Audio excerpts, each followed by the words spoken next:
আজ রোজ বুধবার 18 জুন 2025 ইংরাজি।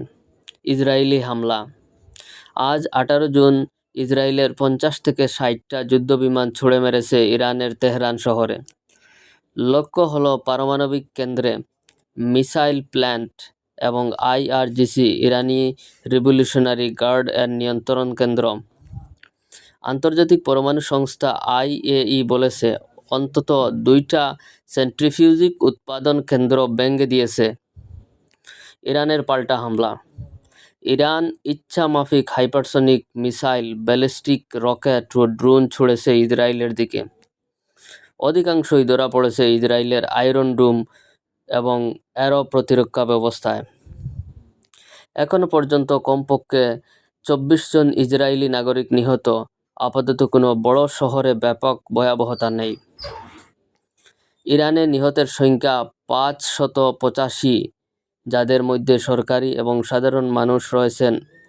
আহত 1200-এর অধিক। শীর্ষ নেতৃত্বের ঘোষণাপত্র। ইরানের শীর্ষ এবং ধর্মীয় নেতা আয়াতুল্লাহ খামেনি বলেছেন, যুদ্ধ শুরু হলো, আর যুক্তরাষ্ট্র যদি জড়ায় তাহলে হবে অনিরাম্য ক্ষতি। ইসরায়েলের পক্ষে ট্রাম্প মার্কিন প্রেসিডেন্ট বলেছেন, ইরানকে অবশ্যই আত্মসমর্পণ করতে হবে। আর তিনি বলেছেন, আমেরিকা হয়তো ইরানের পারমাণবিক সাইটে হামলা দিতে পারে। মানবিক অবস্থা। তেহরানের জায়গায় জায়গায় জনচলাচল সমস্যা, দোকানপাট বন্ধ ও ভিড়ের সৃষ্টি হয়েছে। ইউরোপের 400 জন, গ্রিসের 141 জন আর বাংলাদেশ সহ পাকিস্তানের অনেক নাগরিক ইরান থেকে সরিয়ে নেওয়া হচ্ছে। ইসরায়েলের বিমানবন্দর বন্ধ, আমেরিকান দূতাবাস বন্ধ, মানুষকে আশ্রয়ের আহ্বান করা হচ্ছে। বিশ্ব প্রতিক্রিয়া। আমেরিকা মধ্যপ্রাচ্য যুদ্ধবিমান ও জাহাজ মোতায়েন করছে। জাজরেইনের ঘাট পরিষ্কার করে দিয়েছে। রাশিয়া, চীন, জার্মানি, তুরস্ক সহ অনেক দেশ অনুরোধ করছে সচেতন হও, আলোচনার মাধ্যমে সমাধান করতে হবে। ইতালির মতো ছোট্ট দেশ তাদের নাগরিকদের সরিয়ে নিচ্ছে। চীন বলেছে দ্রুত সবাই বেরিয়ে আসুন।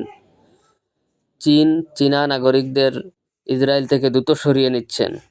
সামরিক ও কৌশলগত বিশ্লেষণ। ইসরায়েলের অপারেশন রাইজিং লায়ন এ মোসাদ ও বিমান বাহিনী একসাথে কাজ করছে। এ অভিযান দিয়ে ইসরায়েলের ইরানের 200টার মিসাইলের প্রায় 1/3 ধ্বংস করে ফেলেছে। ফলে ইরান এখন বুঝে নিয়েছে আক্রমণ কমা ও মন্তব্য করছে পরবর্তী আরেক যুদ্ধের যুক্তরাষ্ট্রের মনোযোগ দেবে। ইরানের পারমাণবিক ও মিসাইল সক্ষমতা সাময়িকভাবে ঝুঁকিতে পড়েছে, তবে পুরোটাই বন্ধ হয়নি। এগোবার পথ কী হতে পারে? বর্তমান উভয় দেশ তীব্র অবস্থানে। ইরান বলেছে ম্যাচ চালিয়ে যাব, আর ইসরায়েল প্রস্তুত। জাতিসংঘ, ইউরোপ ও মধ্যপ্রাচ্যের দেশগুলো আলোচনার আহ্বান জানাচ্ছে। বড় প্রশ্ন আজ, যুক্তরাষ্ট্র সরাসরি হস্তক্ষেপ করবে কিনা এটা নিয়ে প্রশ্ন হচ্ছে। কিভাবে মানবিক দুর্ভোগ কমানো যায়? গাজা, লেবাননের মতো জায়গাগুলোতে কি আরও বড় সংঘর্ষ শুরু হবে? এখানে শেষ হলো আন্তর্জাতিক খবর। পরবর্তী খবর পাওয়ার জন্য চ্যানেলটি সাবস্ক্রাইব করে দিবেন। Thank you everyone.